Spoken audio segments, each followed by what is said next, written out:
Men жаңғыда намаз оқып жатам. Оқып жатқанда ар қайсы ойлар келіп азғырыла берем. Бұл шайтанбы, кейде өзім таң қала берем. Же менде жин барбы деп ушуга кененирээк токтолсоң оор дейт. Мен де ошенте берем. Намаз оқып жатқан ойлар келе берет. Зорго жеңип чыгып намаз окуйм. Жоголуп кеткен нерсе намаз оқып жатқанда келет. Бирөөлөрдөн карыз алгасын, карызды унутуп каласың, намаз окуп алсаң бүт ошо эсиңе келет ушулардын бардыгы. Мынча сом карыз, мынча рубль карызмын деп. Демек намаз окуганда шайтандын келиши бардыгыбызда бар бир тууганым. Ага кыжаалат болбо, жин кирген эмес. Сен туура жолдо экениңе ошо кабар берип турат. Эгер намазың ката болсо, шайтан сага келбейт эле.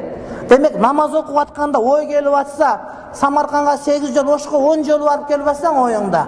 Демек бардыгы нормально кетип атат, сен шайтанга моюн берген жоксуң.